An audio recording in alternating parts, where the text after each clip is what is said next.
Praise the Lord. Dodofo onyankopon hira bebree na nso so yɛde nyame ase. Ɛwɔ n'adom ne homɔbra nsa denti. Ɛnɛ onyame tiasefo no de yɛnkwa akyɛ yɛn. Onyame ama yɛ apɔmɔden. Onyame ɛhyira yɛn. Wabɔ yɛn ho ban. Otwitwa agye no da so tie gye ne nsa nifa so. Edi ma yɛn. Yɛda wase ɔdomfo pa. Ɛnɛ nso yɛgya yɛn ho nyinaa hyɛ wo nsa sɛ fa yɛn nomom. Ama wadom okoso nye kɛseɛ. Yɛda wase bebree wɔ Jesus Christ din mu. Na yɛkasa yɛn ho kronkron. Dome yɛn wɔ ahoɔden a yɛbɛtumi de ayɛ asɛm na yɛfoɔ. Yɛde ahyɛ wo ne onyam wɔ Yesu Kristo din mu yɛabɔ mpaeɛ. Amen. Ɔdɔfo mma wakɔ abaprako so bio de bɛwote ase ɛsɛn dwumadi so. Na yɛafa yɛkenka nsɛm afi Samuel ma edi kan eti dunum kyekyɛmu Edukosi dunkron 1Samuel 15:10 to 19.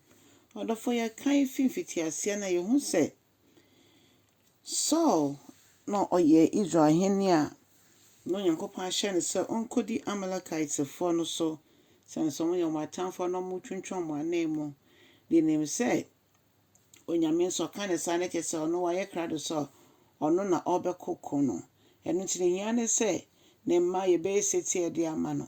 Yɛde ba ɛnɛ yɛ mmere mu saa onyame na ɛkoma yɛn.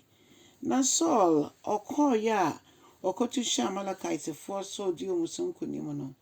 Ɔkyɛ ɔmo hene de ba de kurom. Nanso nneɛma pa ɛwɔ ɔman no mu a na nyame pɛ sɛ ɔmo sɛ ne nyinaa no Saul asoɔden mu ɔde nneɛma nyinaa ɛba efie. Na onyankopɔn ka kyerɛ Samuel sɛ kɔhwɛ nea Saul na meyi no ama Israelfoɔ no kɔhwɛ nea ɔyɛ. Ampa ɔkɔɛ na Saul ni fie bisabisa ne kyɛ sɛ ɔkɔ bipo bi so ɛwɔ Gilgal a ɔkɔbɔ afɔreɛ. Ampa Samuel tii ne kɔ hɔ. Ɔkɔkɔhwɛɛ no na Saul ɛde ɛmmoa ɛne agyapadeɛ ne ade a ɔgye fii atamfo nsɛm a ɔbɔ afɔreɛ na asɛm ne sɛ mede ba ebegu wo Nyankopɔn efie. Mede bra wo Nyankopɔn.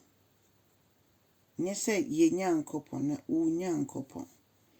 Saul ɛyɛ asoɔden a Nyankopɔn ni anye ho. Na ebetimi aba sɛ wo bɔ afɔreɛ wo yi sika kɛseɛ de bo enyiafo wo yi sika de bo asafo. Ebi pa wo si asɔredan ama asafo. Ebi a wato bibi acha asafo no. Ɔdɔfo ne nyinaa so nyame ni ebɛbɔ waba so nanso nyame asɛm no emu Setie no ɛno na ɔpɛ sɛ me ne wo nyinaa yɛfa. Enti sɛ yɛkan fi nkyekyɛmu 12 na ɛba na ebehu sɛ ɔno de anigye na ɔde hyia Samuel fi so nim sɛ wɔyɛ ne ɛyɛ. Adɔfo no yɛnyihia nyame nkronkron sɛ ɔbɛboa yɛn.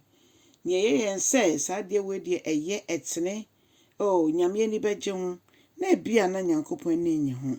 Ɛsɛ nneɛma bebree wɔ hɔ a ebesi yɛtimu a yɛyɛ ni so na yɛyɛ nso ɛyɛ asɛm papa ɛyɛ adwen papa. Ne senti yɛmfa nto Awurade anim mpo koraa na yɛtu ho anamɔ. Na wie no bɛsɛ ne nneɛma yɛ basa. Adɔfo ebi ni awareɛ ebi ni sika pa a ɛmfaso bi ne sika pa a ɛnsɔ nyame ani. Ɛyɛ nneɛma bebree. Ɔdɔfo ne yɛka nyinaa ne sɛ onyame pɛ sɛ yɛyɛ Setie. Enyumtino nyinaa asɛm sɛ trust and obey, for there is no other way to be happy in Jesus. For di Nyankopɔn yana sɛ yɛ Setie ɔsɛ yɛnyɛ Setie ma nyame. Nneɛma yɛre nhyɛ ne mu ɛno nko ne kwan yɛ nam so a yɛni betimi agye ɛwɔ nyame mu. Ɔdɔfo onyame ɛwɔ bɔhyɛ bebree de ma ne mma ɔwɔ nsɛm bebree de ma ne mma. Nanso so no yɛntimi nyɛ Setie ma onyame. Ɛsan ahokyere bi yɛ nemo ɛsan sɛ bi yɛ pɛsɛ yɛ so nipa bi ani ɛsan sɛ yɛ pɛsɛ yɛ fa yɛ akwanti na nyame asɛm ɛne nyame akwankyerɛ ayɛ dendenden ama yɛn. Ɛnɛ Onyankopɔn sɛ ɛyɛ sɛ yɛbɛyɛ Setie ɛkyɛn sɛ yɛbɛbɔ afɔreɛ. Afɔrebɔ yɛ nanso afɔrebɔ a egyina nyame akwankyerɛ so ɛno ɛna Onyankopɔn ani so. nti mama yɛngya yɛn ho mu nyinaa ma Awurade sɛ Awurade me yɛwo dia ɛno nti mepɛ sɛ efi ɛnɛdue ɛkɔi woma Honhom Kronkron no kasa ma mete Honhom Kronkron no ndi me kan Honhom Kronkron no hyɛ me ma Honhom Kronkron no nsiesie me ma wo Awurade na megye di sɛ ɛno ɛna Onyankopɔn hwehwɛ fi yɛn nkyɛn Brɔfo bɛka sɛ to obey is better than sacrifice sɛ yɛbɛyɛ setie no ɛyɛ kyɛn afɔrebɔ Onyankopɔn nhyira wo na kyɛ asɛm no foforɔ so nya bi wo Yesu din mu amen